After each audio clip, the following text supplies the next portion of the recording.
Hi, RP. Okay, so welcome. So let's take a moment to kind of shake out all the whatever we were doing before we got here, or wherever we were thinking about 2 minutes ago or this minute, particularly thoughts about the past or the future. And just try to bring our awareness to just sitting here, being here right this moment.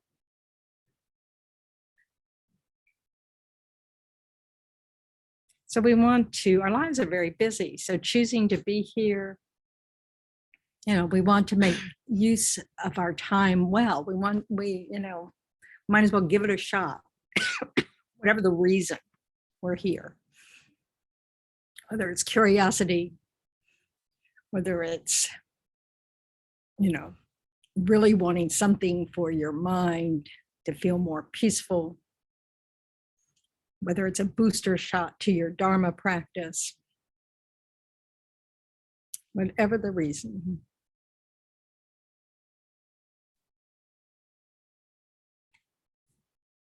But take a few deep breaths.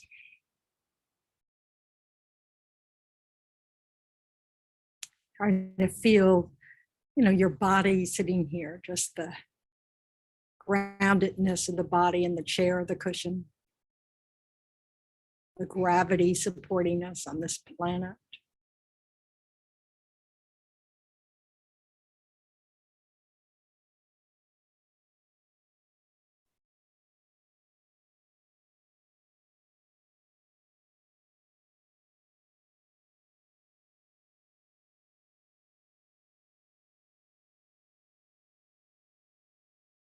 And try to generate a positive intention for your time spent here today, based on whatever reason it is that you've decided to come.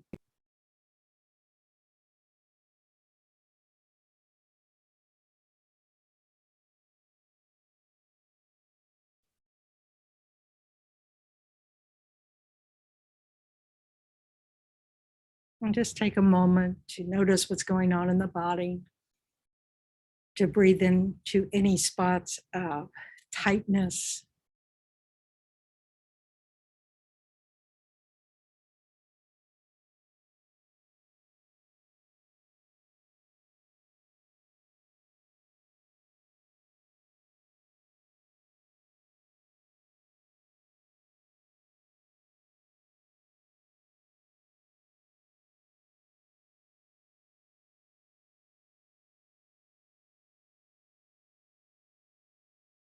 maybe spend a minute just thinking about what's working in the body,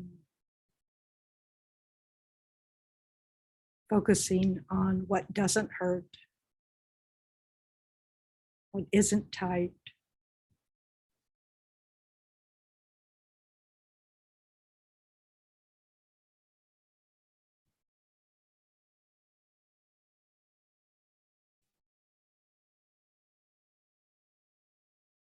Accepting whatever isn't working, but it's all okay. It's just whatever it is.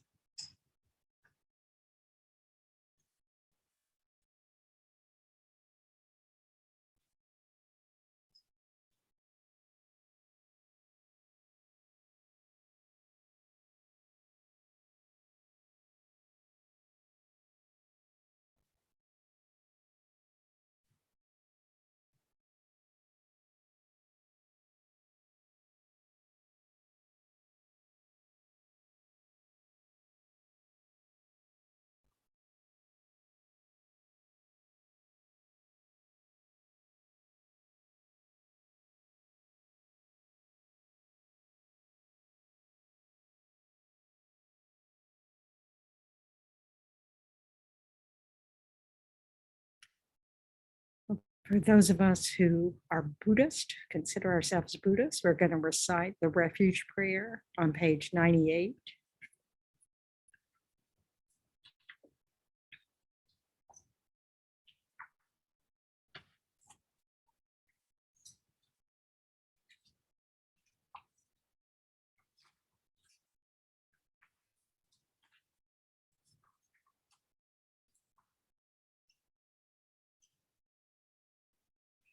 I go for refuge until I'm enlightened to the Buddha, the Dharma, and the Supreme Assembly. By the merits I create through listening to the Dharma, may I become a Buddha in order to benefit all sentient beings. I go for refuge until I'm enlightened to the Buddha, the Dharma, and the Supreme Assembly. By the merits I create through listening to the Dharma, may I become a Buddha in order to benefit all sentient beings. I go for refuge until I'm enlightened to the Buddha, the Dharma, and the Supreme Assembly. By the merits I create through listening to the Dharma, may I become a Buddha in order to benefit all sentient beings. Now let's recite the four immeasurables on page 34.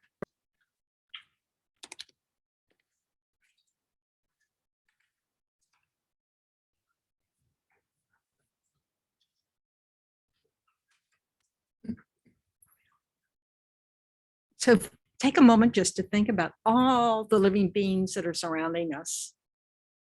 You know, we kind of live on this globe. We don't kind of live on a globe. We do live on a globe.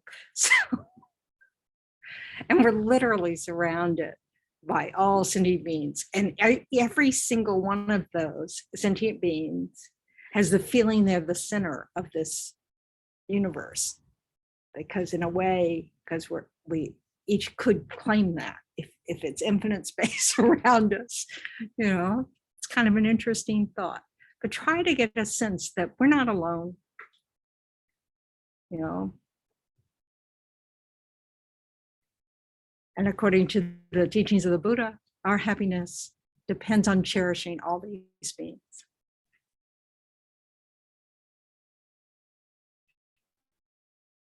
So the first immeasurable is the immeasurable mind of love. May all sentient beings have happiness and the causes of happiness. That's how simple love is defined in Buddhism, is just this wish for beings to be happy. Then we have the immeasurable mind of compassion. May all sentient beings be free from suffering and the causes of suffering. So that's just the basic definition of compassion in Buddhism, this wish that someone be free from whatever suffering they're experiencing. The third is the immeasurable mind of sympathetic joy, this ability we have to genuinely be happy for someone else's happiness. May all sentient beings be inseparable from the happiness that is free from suffering. So this line is really thinking in the big view that we don't want just, you know, we want to rejoice and be happy in someone's happiness in this moment, but we'd really like them to never be separated from that happiness, to not have any suffering. And that's enlightenment. That's the state of enlightenment. When you have that, you're inseparable from happiness. So it's a good thing to aim for. So, and then finally is the immeasurable mind of equanimity, learning how to not discriminate, not think that only those who are worthy of love and compassion, you know, will get your love and compassion, that it has nothing to do with that. It's because beings suffer, and we don't want beings to suffer.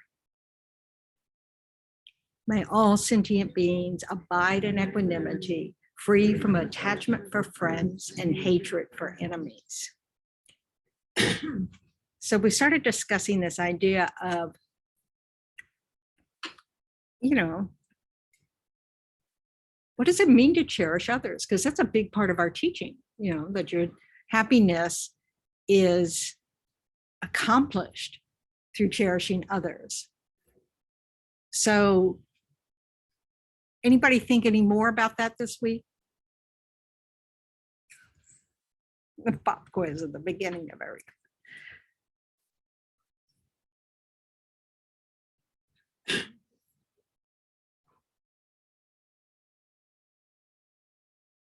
Apparently not.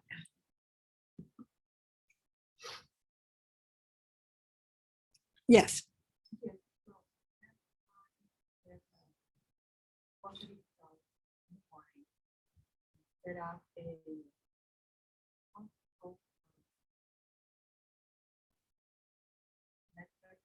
have a positive set of mind. And the intention, your motivation for the day. For the day. And then all these bad feelings and thoughts and memories come back to me. I feel defeated. And I feel like, okay, like the whole day it was with it's just hard to keep on the same track the whole day. What track are you keeping going the whole day? Trying to be positive. Okay, yeah. Because then we have many moments trying to be positive all day. So I think sometimes we confuse the idea of a positive mind with a positive feeling. When we have many feelings, many experiences through the day, some pleasant, some not pleasant. But a positive mind in the context of Buddhism is really getting at not resisting what is and not feeling like, the world's going to end if it's negative or the world's perfect when it's positive. It's just sort of like no big deal, So it's more of an acceptance of whatever is arising in your experience and not being completely jarred by it, which is what we do. We live on a roller coaster, like, oh, they said something nice about me, so I feel good. Oh, this, my tires don't have any air in them, so I feel bad, whatever it is, we just kind of go up and down and up and down. Whereas a positive mind is sort of like, I can handle whatever is coming up, and it's not, even if you can't handle it, in the sense that you can't fix it, that it's, so the goal isn't to always be focused on the positive. Sometimes we have to problem solve. Sometimes we have to just accept that something broke, or we're getting fired, or, whatever. So, or that we had a crappy past, or our future doesn't look so hot,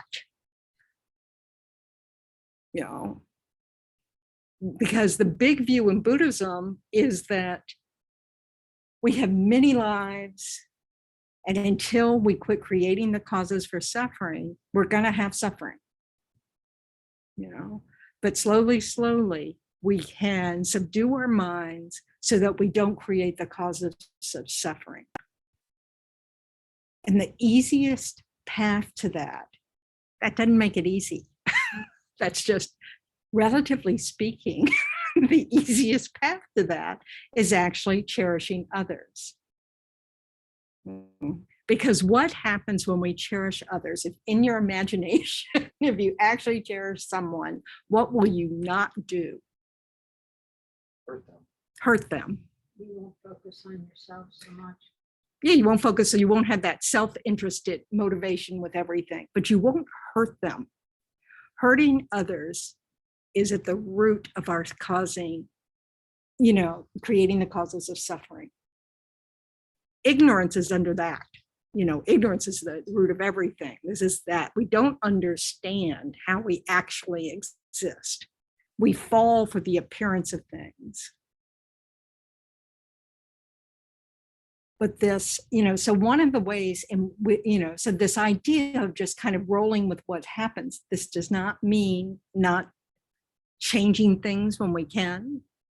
Doesn't mean we don't try to improve our lot in life, all those kinds of things, make things better. It's about grasping that every moment has to be nice. And not only that, we don't just grasp the desire for everything to be nice. Who do we want it to be nice for? Yeah, we wanted our kind of niceness. We want it to be, our version of what that is. So I hate the heat, so I want a nice, cool day. Lou is enjoying the heat. She's feeling wonderful where she is, and I'm, and yeah, that's great for Lou, but, hey, this is part of our problem, is that it's, we think that we're the center of the universe, and that happiness or somewhere being positive means that seeing everything is going fine. Well, we look at the world, how are things going? Yeah. I mean, we're in a really good place. Right. We're not in the Ukraine. There are 40 wars going on around the country, around the world. I mean, we're not one of those places at this moment. We're not in Buffalo. They just had someone just shoot 10 people in a grocery store he drove 200 miles to shoot people, So we don't have the mind of that person who shot all those people. He's an 18-year-old guy. That mind must be miserable. So we don't have that mind that just wishes to harm. That's a terrible mind. When we're angry, do we feel good? It's a very uncomfortable mind. It may feel powerful, but it's actually, when you look at it, it's kind of yucky. It's not a really good feeling. And in fact, the harm we do is a way to try to, it doesn't work, but a way to try to release that yucky feeling.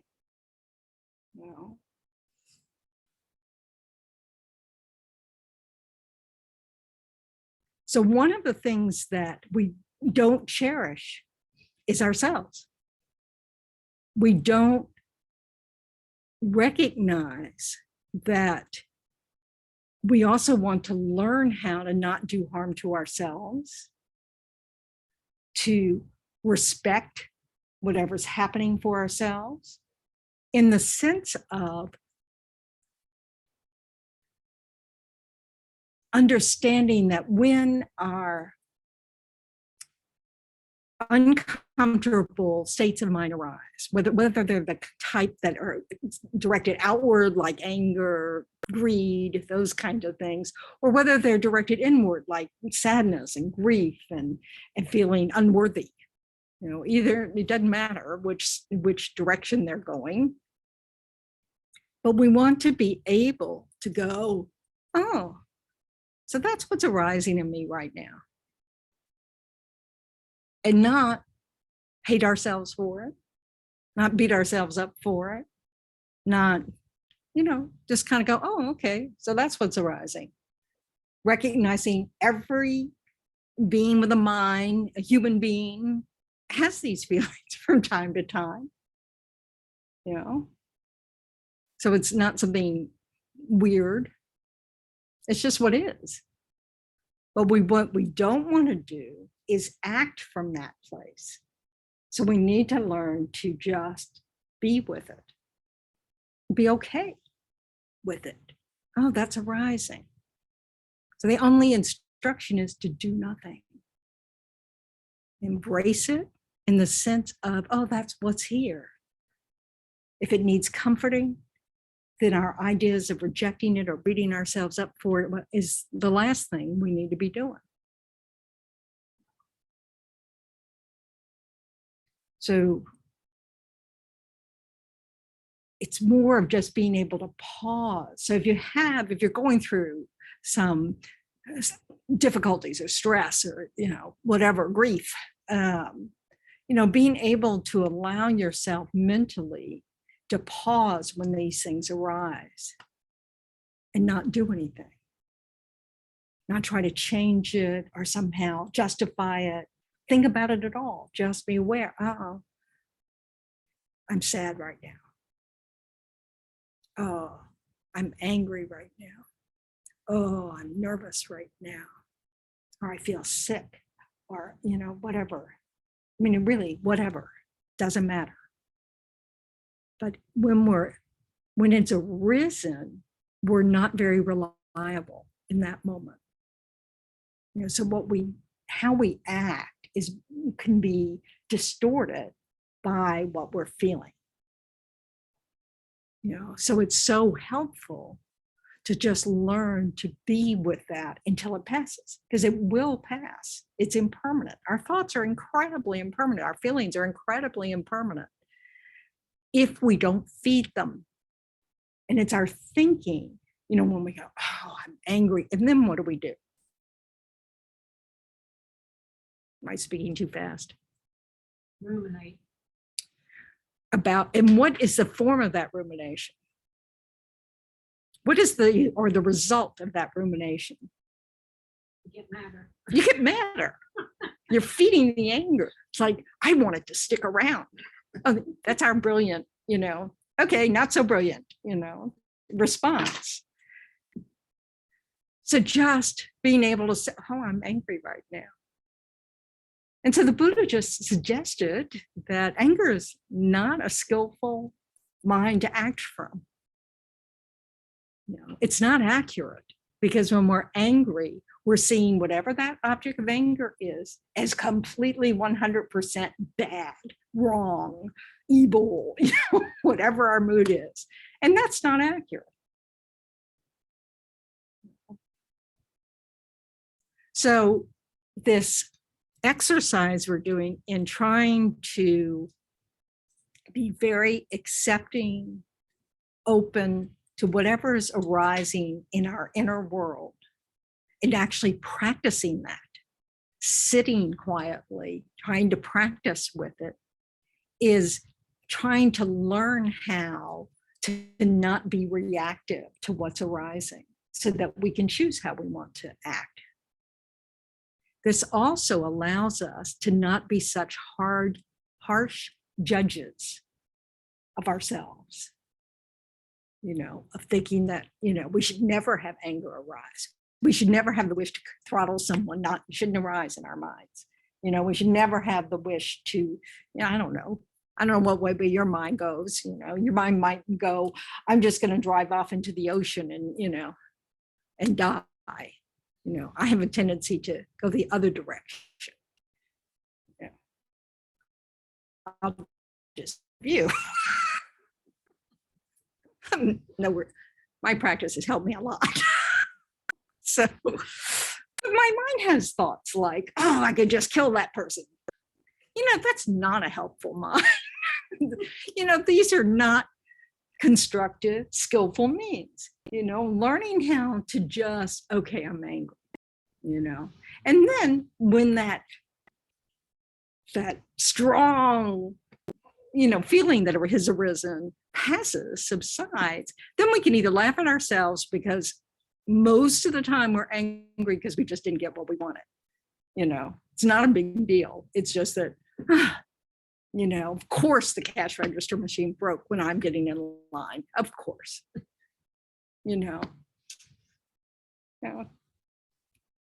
like that's worth getting that feeling of anger, which feels so terrible. So we want to learn to cherish ourselves enough to not let ourselves get out of control with disturbing states of mind, because they feel terrible.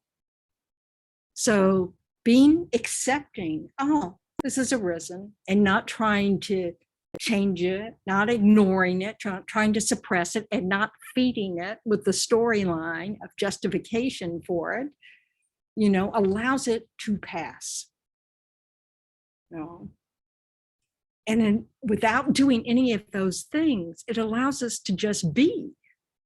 Okay, so that arose. That's okay. I didn't do anything. My people call me on Sunday afternoons to say, well, how'd class go? And my standard answer is, well, I think it went okay because nobody, I didn't kill anybody and nobody stomped out of the room. That's my standard. And of course, they send me little things that say, oh, that's a really low bar. But that's the best I can do. I get too nervous to think about it in any other way. So, we have to, and we have to be, we don't have to be anything, but we will be happier, more content, less roller coastery if we can accept, these different things that arise. And not reject it. Just know they will pass. Know that you have the ability not to act from that place if you give yourself space around it. If you can find yourself worthy of cherishing in spite of not being perfect. And then that way, we can extend that to others. Because often when what I hear from folks, and I know it's true of myself, is that our judging of others gets in the way of our cherishing them. You know, there's a little element of they have to deserve it, you know, which is why it's so easy with small children, you know, because we know they're just small children. And even though we can get mad at small children, it's not, you know, it's a different kind of feeling because they're not adults. Adults should know what they're doing. Adults should behave this way or that way, you know. And if it's the children are running amok, who do we think about? The adults. Those parents need to get those kids under control, you know? So that is the same attitude we're treating ourselves with. So we need to lighten our grip on self-loathing so that, you know, because it really is an obstacle to cherishing others. And if happiness comes from cherishing others, that's a big obstacle. Yes, Ralph. I'm always curious where the self-loathing comes from. Habit. So think about it. You know, if you believe in past and future lives, which I realize is a stretch for most of us. So you're born into a family where you have people around you, adults around you that are constantly telling you you're not good enough. So you may have come into that family. I mean, according to Buddhism, you have your habits with you. So you may have been attracted to that kind of family. You're born into that family because it's the same habits you have, you know, and so it just gets reinforced. And then you grow up and you have children and you do the same thing to them. You know, it's from our collective ignorance that we do these things. Because what is the heart of that? What is self-loathing saying? Self-cherish. Well, it's saying, I'm not, yeah. So yeah, it's the same continuum, only the negative way, you know, but it's like, it's saying I should be able to get everything right. And if I don't, I'm not worth anything. What is the mistake there? There's so many mistakes there. Well, you're not a Buddha. So yeah, it's a given in our tradition that of course you're not going to get it all right. What is another aspect of that you know is distorted? Sorry, I keep forgetting to look down. You have Buddha nature. Yes, you have Buddha nature, so you have the potential to get everything right. What does getting it right mean? Being perfect. To who? To what other people think of us in that self-world. So it depends, doesn't it? It depends on who we're trying to be perfect for. Because there is no right, absolute right. I mean, it might be absolutely right that you don't kill people, you know, but we all know of circumstances. We always can, you know, come to some bizarre story in our head that says, well, in that case, it'd be okay.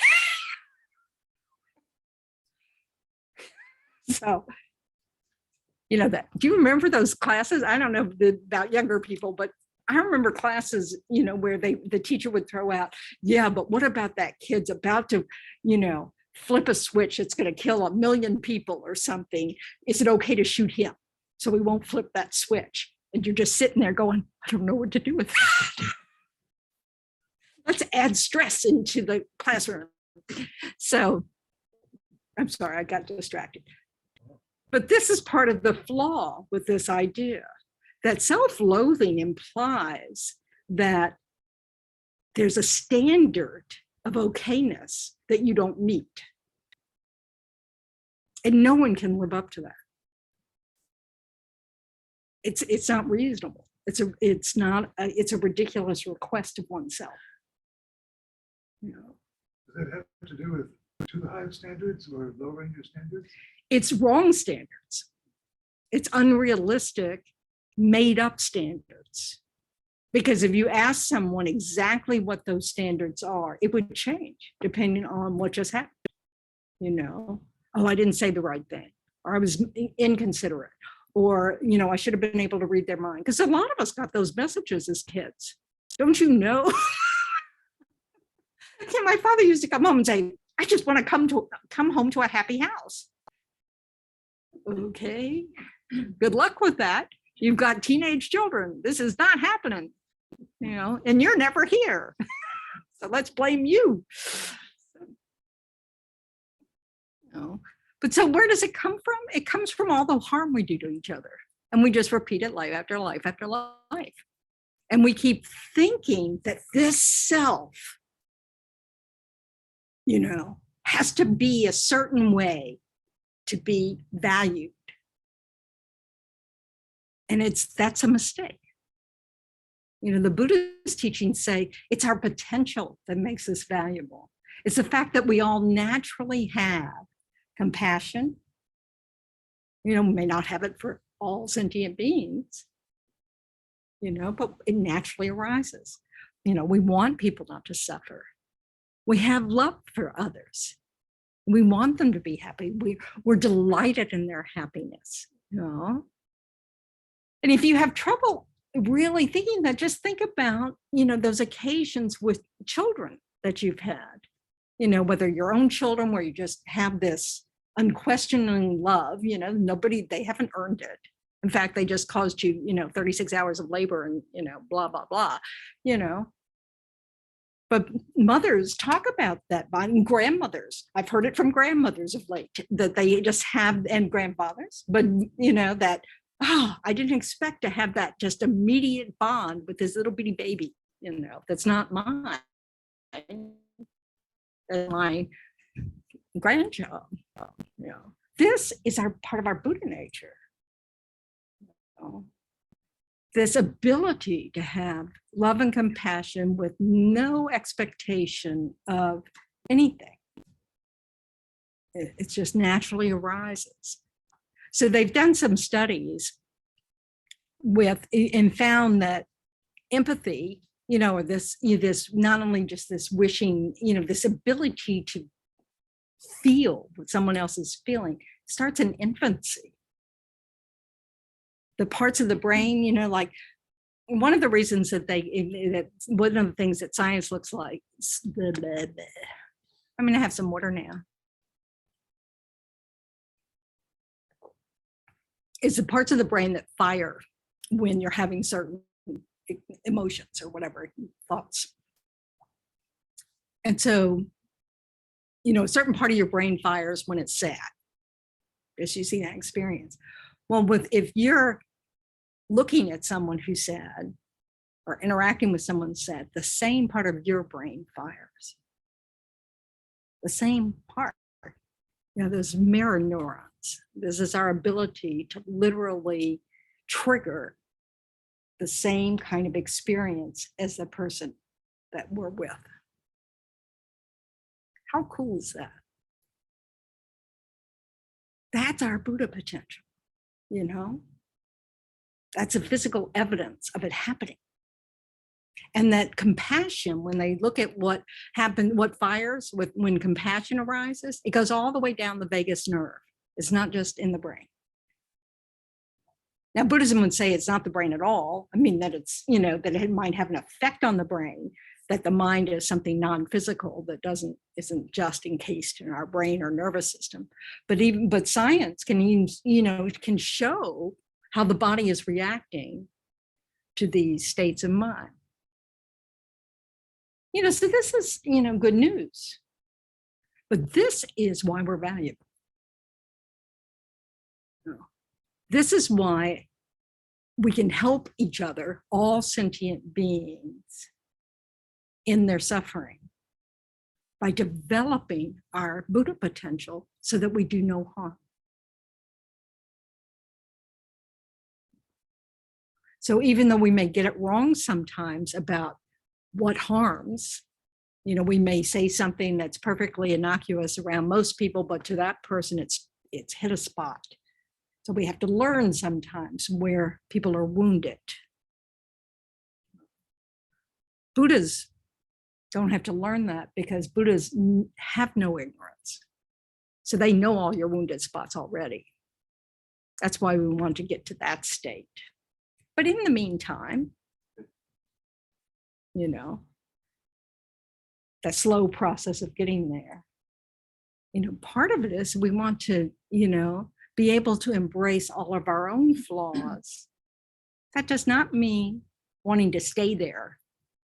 Doesn't mean we don't want to try to, you know, strengthen our good qualities and reduce our negative ones, our negative habits. You know, but it means accepting where we're starting. And then that happens in every moment. So if anger arises, that's the starting point in that moment. And so we use some of our knowledge. Oh, anger is not a good plan. So we pause. Any state of mind that arises that kind of grips us might be an indication that we're a little out of control. You know, so like even when we feel good or positive or cherishing someone or whatever, if there's an intensity to it, it may be that attachment is there, that we're clinging to something. And so we want to proceed with caution, you know, and pause, not act from a place where we're kind of out of control. Does that make sense? I don't see a single look that looks like it makes sense. Yes. It's okay, I'm just saying. Bam, you know, sometimes you can't read people at all. It's like, I'm not a Buddha, I have lots of ignorance. So. I'm sorry, could you repeat that last sentence? When you recognize attachment, proceed with caution. Yeah, when you realize, like, say something really, you know, just you feel great, you know, and you realize there's a certain heightened aspect to that. It's not okayness. It's like, oh, this is really wonderful. There may be an attachment at play there. And Well, I was actually thinking on the other end of the spectrum, when you're preoccupied with something that brings up negative emotions. you both of those, whether the heightened experience is due to something you like, or the heightened experience is due to something you don't like. You want to make sure there's not clinging there, you know, because this is how, of course, we go through infatuation. You know, oh, we get infatuated with people, but we also get infatuated with the latest, you know, greatest something, protein shake, you know, and then we go on Instagram and we push it, you know, I mean, you know, we get all sorts of things. So it's that sense of, I found it, like the perfect partner, the perfect meal, the perfect route to work, you know, the least stoplights, or, you know, whatever, you know, we do that. Or the negative, this guy is just a jerk, you know. We just cling to that, and we create a story around that about it's absolutely true, when of course it's never absolutely true. So we want to watch that, you know, those are our clues. I'm a little out of control here. You know? When we feel something intensely, it's hooked something in us. You know, so we want to just be aware. Might not be a bad thing. You know, the love that floods a mother when she's just given birth, you know, that's not a bad thing. It's how we survive as infants. So is that what the middle way is between those extremes? Yes, it's this idea of there's nothing to cling to, good stuff or bad stuff. It all changes. We can enjoy the good stuff. We can try to mitigate the bad stuff, reduce the bad stuff, but it's just all stuff. The key to happiness is within us. It has nothing to do with what's arising outside of us. So the more we can subdue our own mind, the more that we can recognize, oh, this way of thinking is not serving me well, you know, or this way of feeling even is not accurate. You know, it's like pain. Pain's an alarm system, right? Well, when you reach the stage of chronic pain, it's no, you know, the alarm's not useful because you're not in immediate danger. There's just simply nothing you can do about it. So listening to that pain as if it's the alarm of a stubbed toe or a, you know, getting stung by a wasp, you know, or whatever, you know, or getting shot at, you know, those, you know, the alarm of pain is helpful to kind of alert you to danger. But if you have chronic pain, then you need to kind of not give that alarm much power because it's not telling you anything. You know, it's not helpful information. But if we just keep, until this pain goes away, you know, I can't be happy. Well, then you're never going to be happy. I mean, chronic pain's called chronic for a reason. So it's about, doesn't mean that when that feeling of being overwhelmed by pain arises, that you reject yourself, that you say, I'm an idiot. No, you just, I'm really feeling the pain now. And not ignore it, not stuff it, not indulge it. Just, okay. I remember reading years ago a teacher's description. You know, a student asked a teacher, you know, about something. He was ill, the teacher, and he said, "No, this is just suffering, Buddha." This is, you know, that if we can just, you know, recognize that we're just, you know, experiencing something that's unpleasant, and can fix it, great, go for it. But if you can't, you know, it's just let it pass. Not too easy. But that's why we want to practice. That's the purpose of sitting quietly and just noticing whatever is arising and not trying to change it. It'll change by itself. But the more we can do that, a space will open up around it that you discover there's an okayness, even though that's what's happening. That's that subtle mind that if we can engage more often is that inner peace. You know, the mind is turbulent because of the way we think.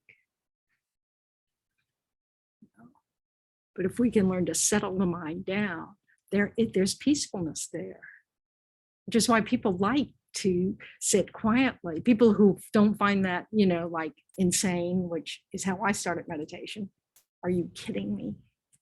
I have to sit here, sit still. You know, I hate it. That might be an exaggeration, but now, you know, you have those moments, why would I hate this? You know, we just don't like what's unfamiliar. And being okay with whatever's arising is not our habit. We try to fix whatever is uncomfortable. We try to increase whatever is pleasurable. So we cling. So even a good meditation, then we want to have the same experience tomorrow. You know, or we give up. That's clinging. Because it's not going to be like that. It's never going to be like that twice. I mean, it's just going to be different. You know, similar, but different. Any thoughts, questions, demands? Comment. I'm glad that you're speaking quite a bit about, maybe it's just jumping out at me, about impermanence and how everything's temporary and a roller coaster. And I have an adult son that's going through some big dramas right now, and exactly what you're talking about, not like I don't see it in my own life, but I'm witnessing it. He doesn't stay the same in anything. He jumps off on it. You know, I never know what's going to happen from one moment to the next. So it's really interesting to be living through this right now and then hearing your philosophy about it And just knowing, don't worry, it's not gonna be the same as it is tomorrow, you know? And that we can't fix things for others, Yes. even for ourselves. I mean, we'll have lots of things that arise. Most things, in fact, that arise, we can't do anything about. You know, for one thing, like, you know, if we're angry or impatient, we can't go back and say, you got to do that over because I got angry. You know, so that, you know, you just gotta, oh, the anger's come, it can go. You know, they're not do-overs in that way. You know, it's just, it's so, we can't fix the fact that we got angry. But we can, if we work with it, we can reduce the likelihood of it arising because we are not letting it have power by indulging that anger, feeding it, or feeling like we should be able to control it, you know, blah, blah, blah, blah, blah. And everybody else should treat me well. You know, we can stop the blaming, stop the unskillful way of thinking anger can fix something. And then it will lose some power. You know, like you might get angry, but you also might go, oh, that's helpful. You know, you might just laugh at yourself. Oh, there I go again, thinking that's going to be helpful, you know, and then we can relax. Okay, that's what's here, and let it pass, because it will pass. We can barely keep our minds on anything for very long. What is it, 8 minutes? They say we can concentrate on something. So every 8 minutes, you know, all the students in your class are kind of going, so, you know, this is just the way it is. So being able to embrace this in ourselves helps us embrace it in others. If we can't sit with our own discomfort about not being able to fix everything or not being perfect or not being blah, blah, blah, blah, blah, whatever it is, all those things that come up, we're not going to do a good job with others either. You know, we'll set standards for them to be perfect or God, can't they get over this? They may never get over it. You know, just like we all have certain things, like I'm not too convinced I'm ever going to get over hating heat in this life. And it's because I don't allow it to go away. You know, I feed it. Oh God, surely let's turn down the air condition, or turn it up, whatever you do with it. You know, I don't allow it to go away. So that means, you know, and I could judge myself harshly for that and say, you're just, you know, what a nun you are, you know, blah, blah, blah. I do have those thoughts. Oh my God, get over yourself. But, you know,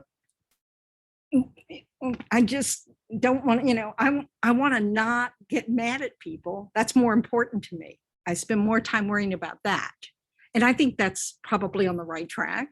I could be totally wrong though. So don't, you know, I'm not a Buddha. So, but the point is that if we can't accept and tolerate the discomfort of our own mind, are we really able to cherish others with all their foibles, all the mistakes that are made, all those moments of irrationality, you know? So if happiness comes from cherishing others, we're going to be in trouble. Yes, like that. Does that make any sense? So practicing it will develop our ability to find the okayness in others, even when they're not acting okay. And that's just a mental thing. It's not like you tell somebody, oh, it's okay that you're acting out. Well, it's not okay that they're acting out. But they're okay. Do you know the difference? They're okay, but what they're doing is not okay, but But they're okay. Yeah. They're still worthy of love and compassion. right. You know? There's a big difference in that. You know, it isn't okay that we harm each other. But the way out of that is loving people even when they harm you, because they have Buddha potential. They're acting from a wounded place, just like we sometimes act from a wounded place. And the more we can be accepting, not be rejecting of these places in ourselves and others, the the more we can truly cherish them. And just, it's like wars will not end until we get to this kind of place where we can go, okay, I didn't get what I wanted. I'm not going to get what I want, but I'm not going to take these people's land or this person's food or, because that's not how it works. We need to find a way to cooperate so we can all get what we need. And it can't happen if we keep acting from a wounded place and thinking that somehow we can take from others to get happiness. It just doesn't work like that.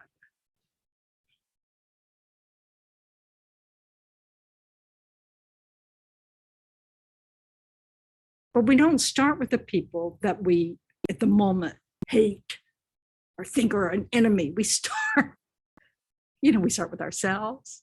Then that can help our loved ones in our life be more actually cherishing of them. Then, it just kind of spreads. And we try, at least in our thoughts, to set the aspiration to have universal love and compassion, where we're able to feel it for everybody, because that's where we want to head. So it's what do they say? It's pointing at the moon. Shoot for the stars. Right. So why not? What you think, Nicole? It's good to, great aspiration. Work in progress. And to just not give up. And to not give up. That is critical, is to not, because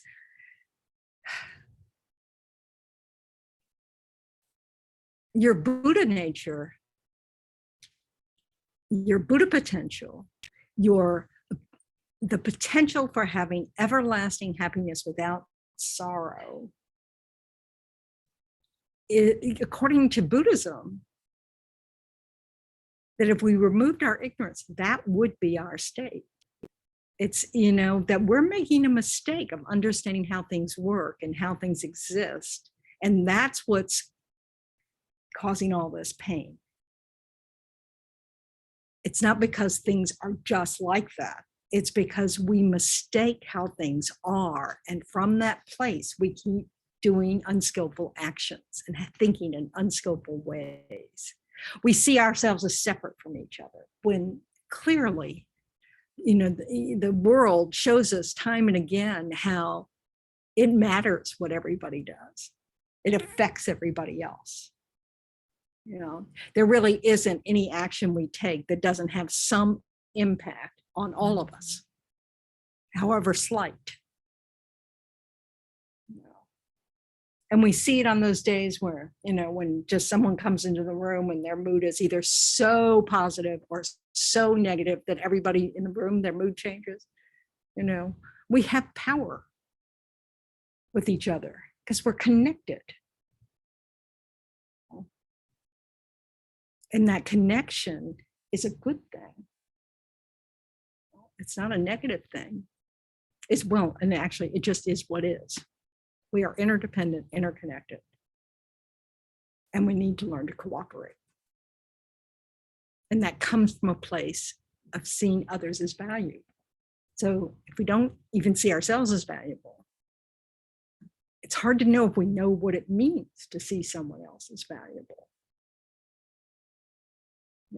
We may have the wrong idea. We may see others as valuable because, they're so good at what they do. They're valuable because they're pretty, or they're valuable because, I don't know, they play beautiful music.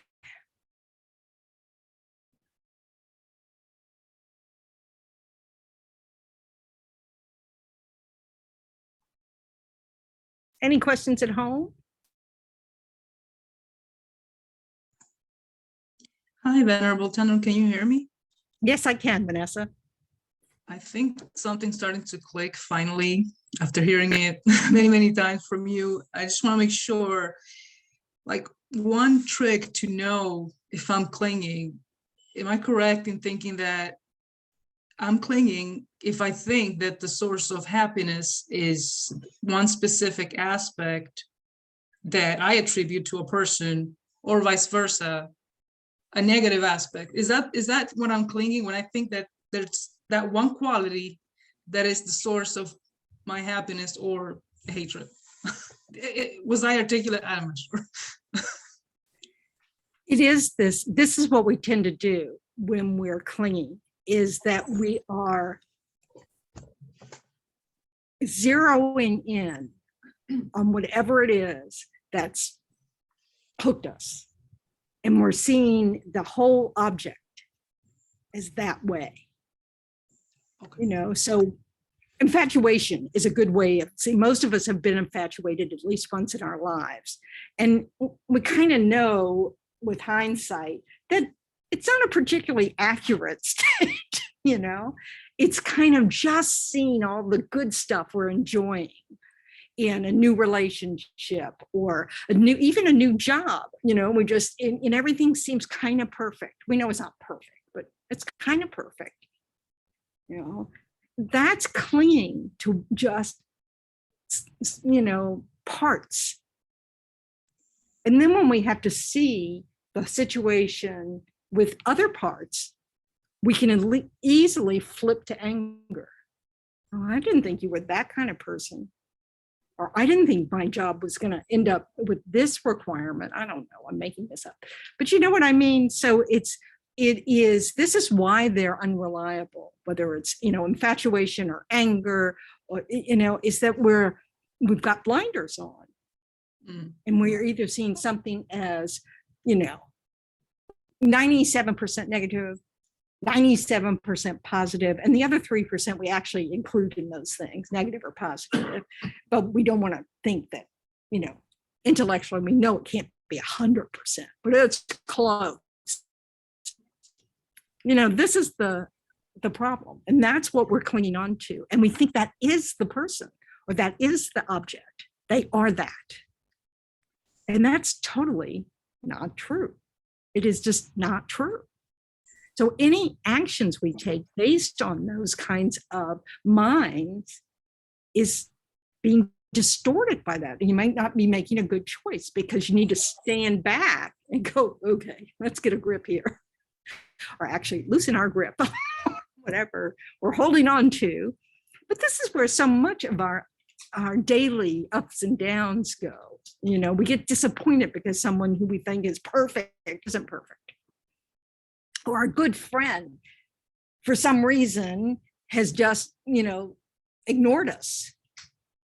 And we just assume that they are actively ignoring us.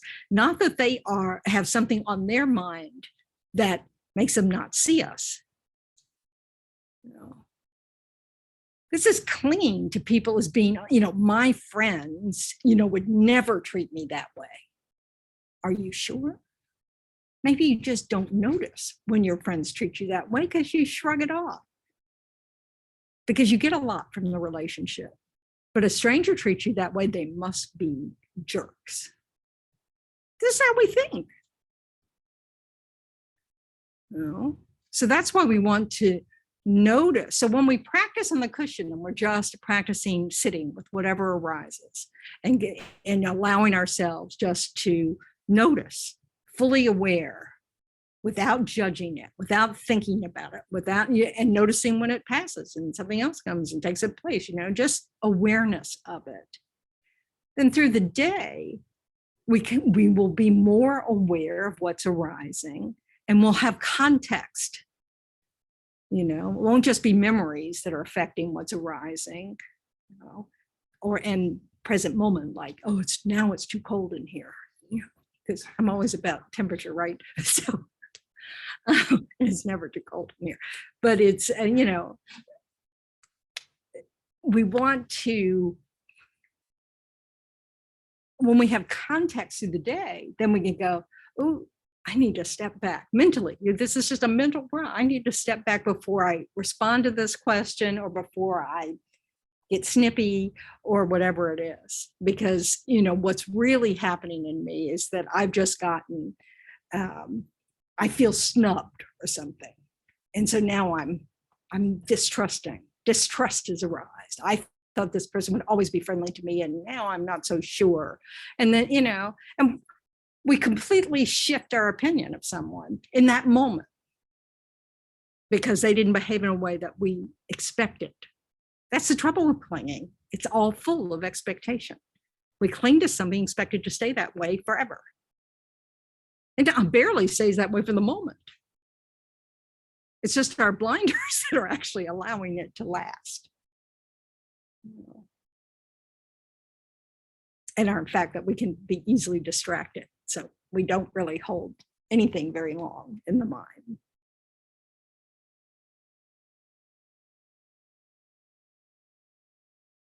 Did that answer your question, Vanessa? Oh, absolutely. Yes, Okay. thank you. Just checking.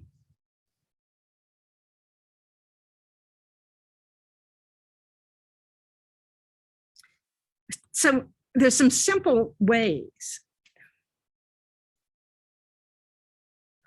to practice with this. I mean, it's sort of like you can just say, okay, I'm going to accept the premise for the next 3 weeks or the next 3 hours, but no, it helps if you give yourself some time, that anger is not a reliable mind from which to act. So when anger arises, I'm going to pause. I'm not going to do anything in that moment and try to, give yourself some space. Sometimes that means, can we table this discussion until later? There's something else I need to do or something, so it's finding some way to have space in that moment to delay. And then we check up after 3 weeks and say, how might that have gone differently if I had just given in to the anger? Is things better? Are things better because I didn't, because I paused?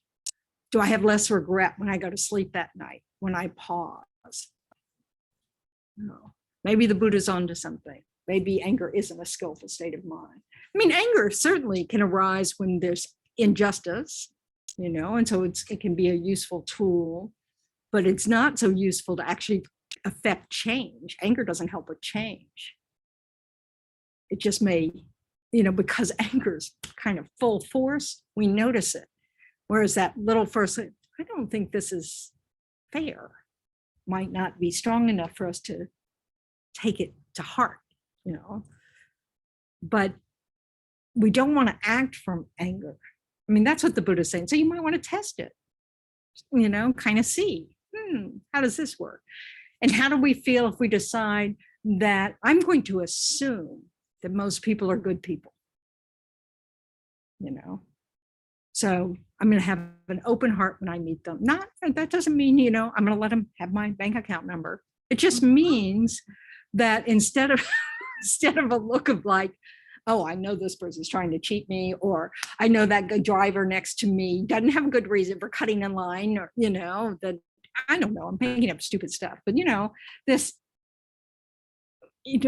just have an openness that when people come in the room, I'm not going to go, God, they don't dress very well, do they? Or I don't like that hairdo, or what is that hair color? So what were they thinking? What are you thinking? So it's just, or those are the like at work, it's got to be a lot of, what do you call them? That you think someone. And so it's sort of like, okay, he just walked in the room. I can hear the complaint coming. Instead of doing that, it's sort of like, I'm just going to hear whatever the person has to say. And if I don't have an agenda about it, if I'm not sitting there going, maybe I'll hear it differently and see it as a constructive suggestion or a genuine concern or a wound that is speaking, and respond differently. Not with just the mind that says, you're wasting my time. So we just want to try these things out. And saying, oh, maybe I feel better about myself when I allow myself to be a little more open-hearted. But we have to practice. It's not like it happens. But there are times when you can just, I used to live with a person who was from a different country. And we just always seemed to just not get along. You know, it's like I felt like I just can't do anything right. I'm just, getting it wrong every time. So then I decided, I just made the decision. I'm going to just listen to what words are spoken, ignore the sound, the tone, ignore the cadence of what's said, ignore the actions, the physical actions that seem to be being expressed, and just hear what is actually said and then see how it goes. And we got along fine. We just had really different cultures. I was misreading everything because I was judging it through American ears, American Southern girl ears, all sorts of, things that didn't fit the context. And it's not that it's easy to do that, but if if you're living with someone, it's really helpful to find something that works, So, I was motivated. And I was a young nun, so I was super motivated. But, this is, sometimes it's us. If there's a problem, we have a tendency to turn it outward, that the others in the room are the problem. But sometimes that's not true. It's us. Usually it's both of us, but sometimes it's just us. It's just, we got it wrong, and being able to step back and kind of look, what's going on here with me? Is some button of mine being pressed? And am I responding from that spot? And is it useful?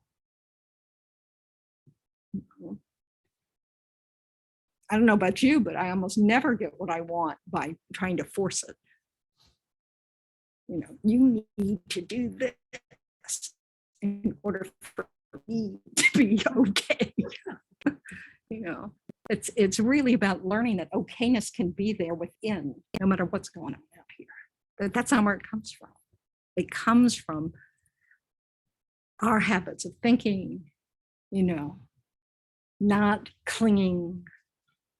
Okayness is already there. And we just have to allow it to arise. Because the world, we can't control what's going to be happening or how others talk to us or what events arise. But we can touch that spot up with practice of, it's okay. I'm okay. And we have to have a realistic sense of what that is. Being okay doesn't mean we can't be harmed, physically harmed. Being okay doesn't mean we're not going to die. We are. It's just a fact. Being okay doesn't mean that you can't lose all your possessions, in a hurricane. It doesn't mean that you can't, be swindled out of all your funds in your bank account. It means just none of that says anything about who I am. I can still value myself. I still am valuable, no matter what's happened.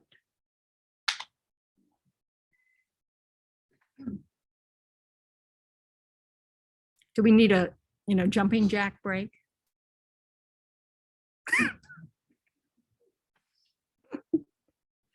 Do you need one better? No, getting up off this thing is like, I have to wait till, everybody's gone and then I can kind of go, okay, yeah, I think I can stand up and walk up without falling. So maybe I just need no furniture, right, Steve? So actually I haven't fallen in a long time. This is good. I was falling a lot for a while, but it's been a few years. It's probably because I'm not doing it. Just sitting. COVID was kind of like that. All right. So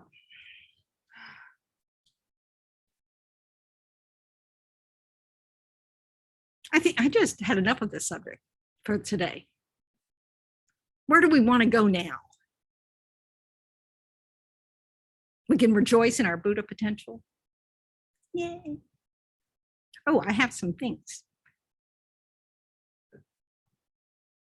Yeah, rejoicing is great. We get lots of merit from rejoicing. It's like really kind of interesting.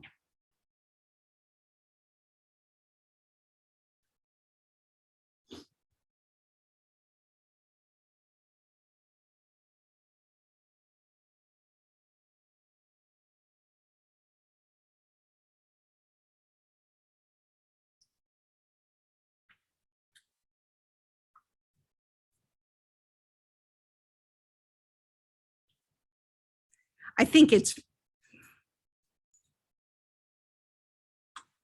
this idea that babies have empathy, and I don't know how many of you are parents, but have you had that experience with your own children? Or were they just jerks?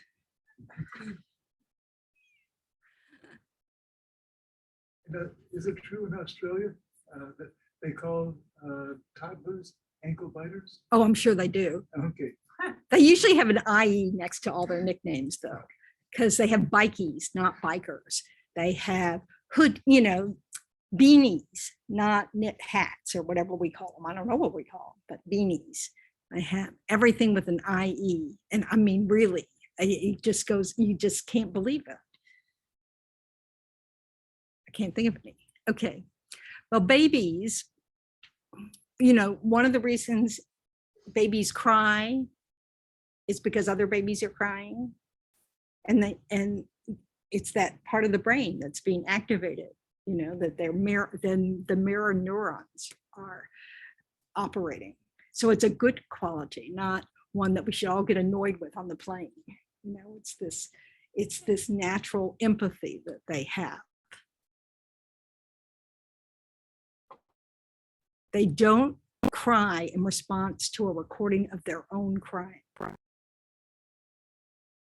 Isn't that interesting? So they're making the distinction. Nothing to worry about there. But I just find that fascinating.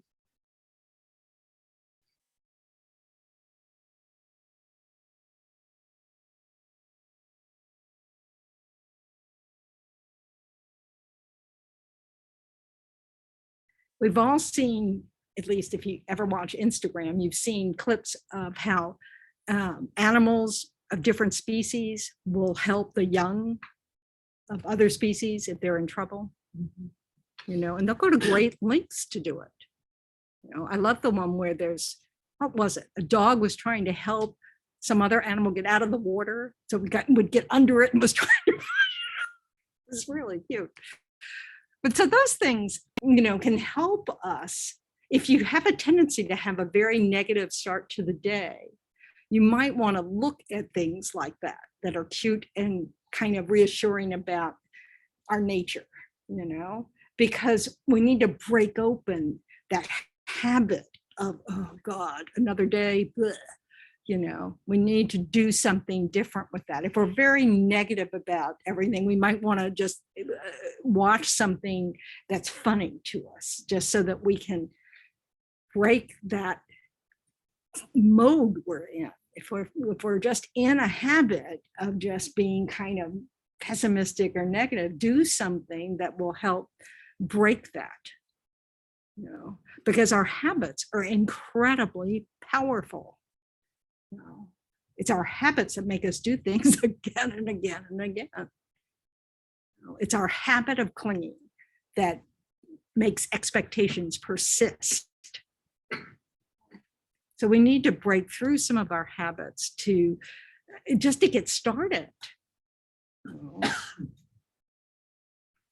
So it's like, I didn't exercise for like the second year of COVID. Does this embarrass me? Yes. I mean, really did nothing at all. So I'm trying to get back to exercising. And so during the first year of COVID, I had an exercise bike, so I didn't have to, the gym was closed, all that kind of stuff. And that went really well. And somehow in the second year, I stopped. So now when I get on the bicycle, I have to, it's one of those with a desk. I have to hug the desk to do it. I mean, I am so out of shape, and it's just like, oh my God. And I just have to keep telling myself, well, this is the part you have to go through.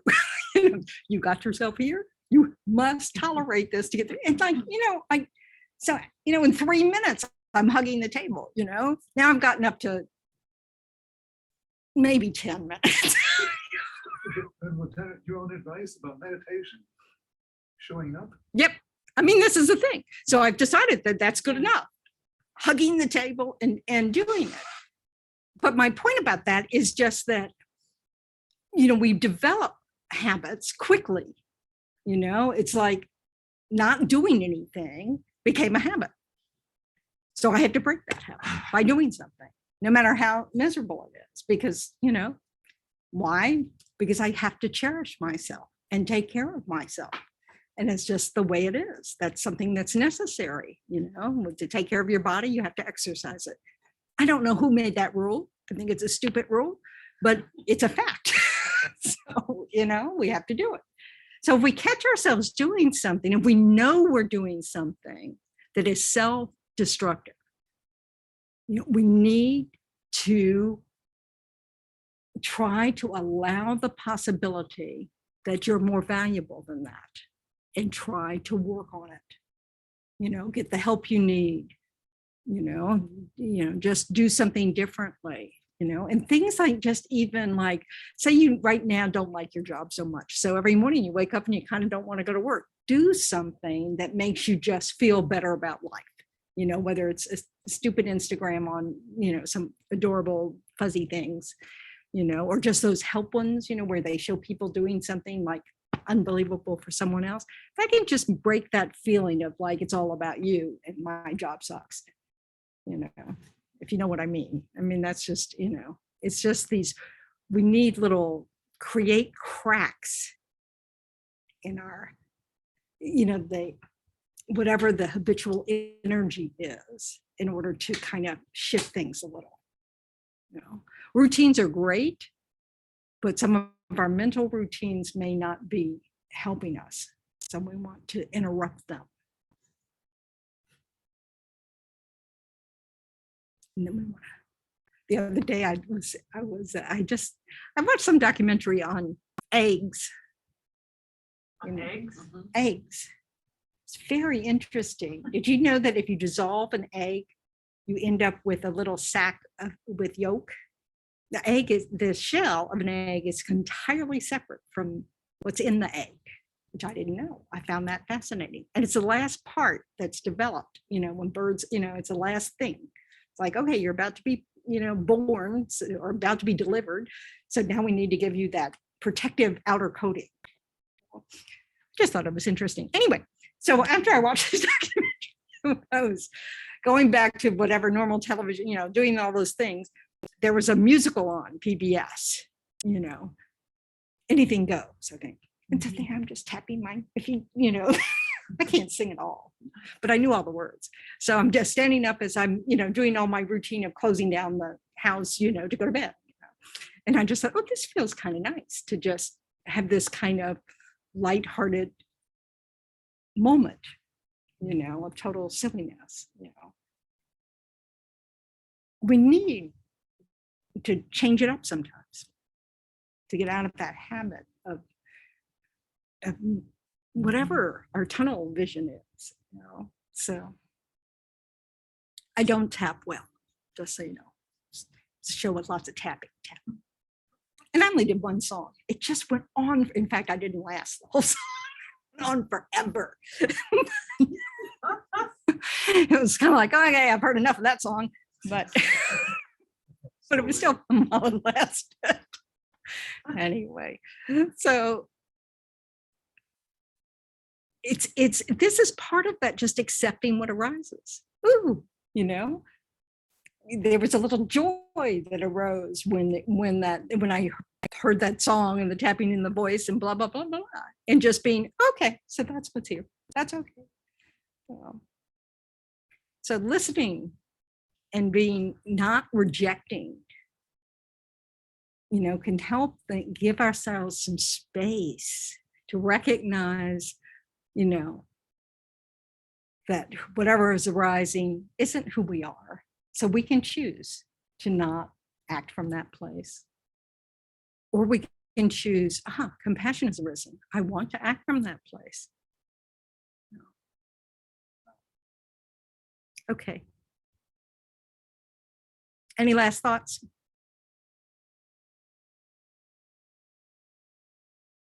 Yeah, sure. The clinging, I mean, it's constant though, right? It's right now, it's constant. It's constantly, we're just trying to become more aware and work with it. Right, because it's not just clinging, well, it's clinging to both directions. We're clinging to something, or chasing, we're always chasing what's pleasant. So that means we're always rejecting what isn't pleasant. We're just like, I don't like this moment, I'm gonna go get a cup of coffee. We're just constantly, trying to distract us instead of just going, so that's what, I'm bored. That's what's arisen. I'm tired. That's what arisen. And just be with it and not having to fix everything. And that's part of the problem. That's why we're in the habit of clinging, is that we try to make it permanent or try to stop it, instead of just, let's enjoy this moment of, of pleasantness, Can But- clinging to meditation be a negative thing? Yes, of course. Any clinging is negative. It's by its nature, clinging is negative.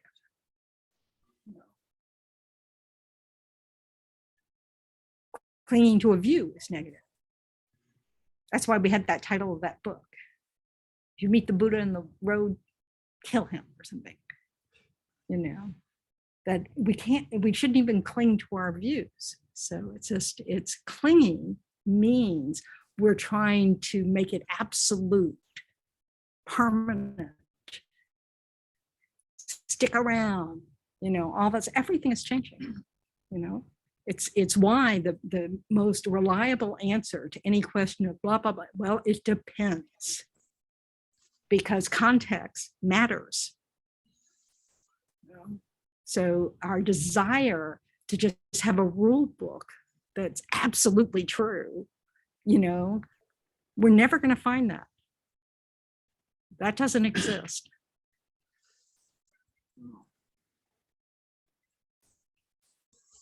I really wish it existed, but it doesn't exist. So living with that uncertainty.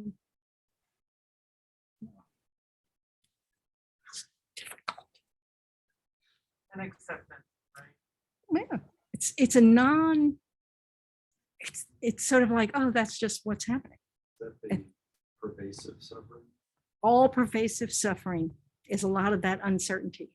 The fact that we can't find something that just is likable, and we seek it constantly, it's like, now that I've got this perfect new car,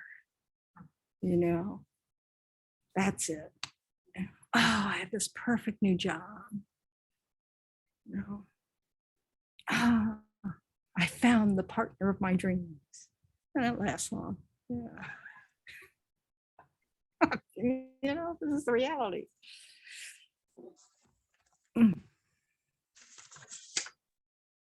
But if we learn to tame our own minds, to learn to not, to just be accepting, recognizing unskillful habits, recognizing skillful habits, trying to subdue the unskillful ones, trying to increase the skillful ones,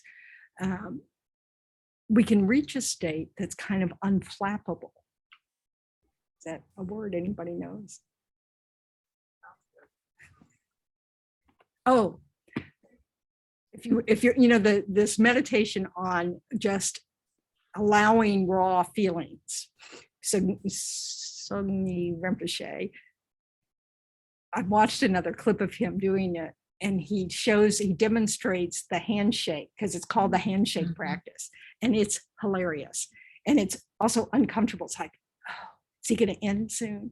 But if you're interested in it, I can send you the link and tell you where to find it, because it's kind of, because I think it captures my mind really well. So, my email, tendron108@yahoo.com. So if you're curious, just let me know. Actually, for those of you at home, I can tell you right now, because I am sometimes computer savvy. And that's Scott Tusa taught on Yeah. that in Yes, January. what is the link? Do you want to give all to all of us? I will email it to you because I can't, you won't remember it out loud, but I'm putting it in the chat for the people at home. Can you email it to me? I'd like to. No, you more have to content. email it to Or me. Do I need to email you? You have to Yes. email me and I will respond. So no, I'm not taking responsibility for this. So, Sonia Rinpoche, gosh, I wish I could say names, is the brother of Migyur Rinpoche. Oh, I bet you really? didn't know that. Isn't that cool? Yeah. Okay. So he's he's a monk and he's a great meditator. So, okay.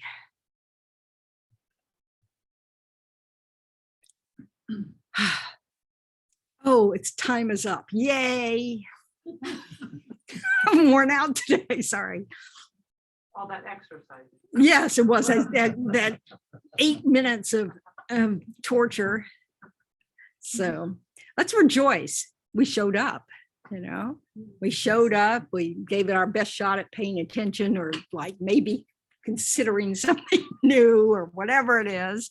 But mostly we didn't, die or stomp out. So I feel successful. So, and that's what's important. So anyway, so now it's, feel good about that. Rejoice in your efforts of taking some of your very, like that chasing after, the next best thing, to spend some time trying to work on your inner world. That's a very good thing to do. So we want to dedicate that to be of benefit to others. And we will recite the prayers. They are on page 246, I think. So again, think about being surrounded by sentient beings and making wishes for their well-being.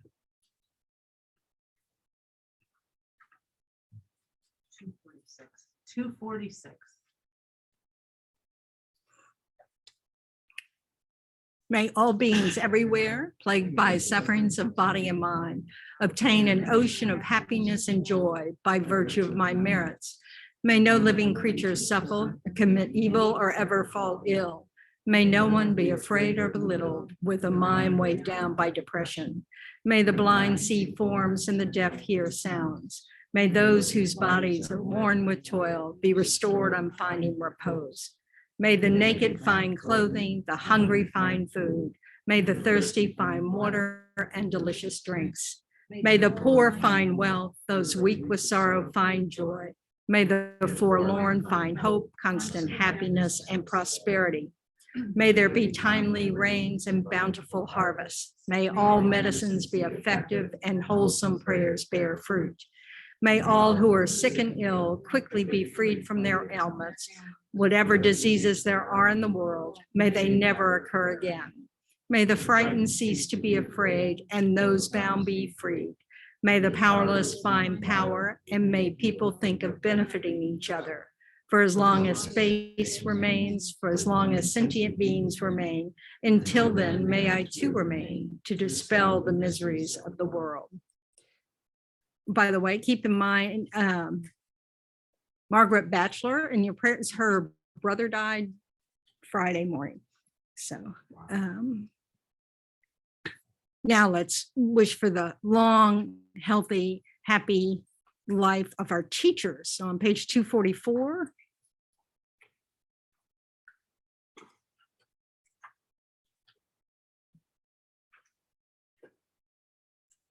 In the land encircled by snow mountains, you are the source of all happiness and good.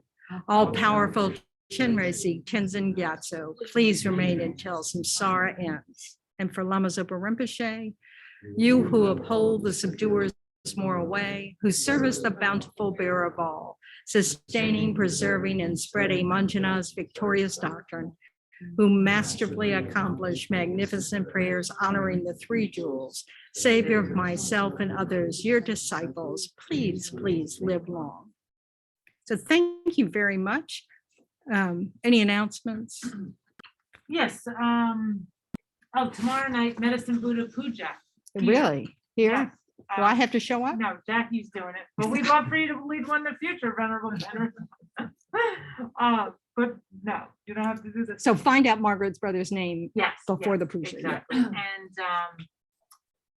And yes, we are gonna have a outdoor community gathering. I guess it's Memorial Day weekend, that last weekend of May too, the 29th, Yeah. Sunday, after the center at Sullivan Park. Like 1 p.m. Bring a little something to drink or snack and share. Bring ice cubes. Yes. And I think that's all I could think of. Patty, do you have anything you want to say? Any announcements? I'm sure I forgot some. No. No, Okay. she's shaking her head no. Okay, we're good. I think so. Thanks everyone for coming. Thanks for your support to the center and see you. Thank next you, time. guys. Thank you. Everybody loves you. Wave at the crowd at home. Yes, yes, yes.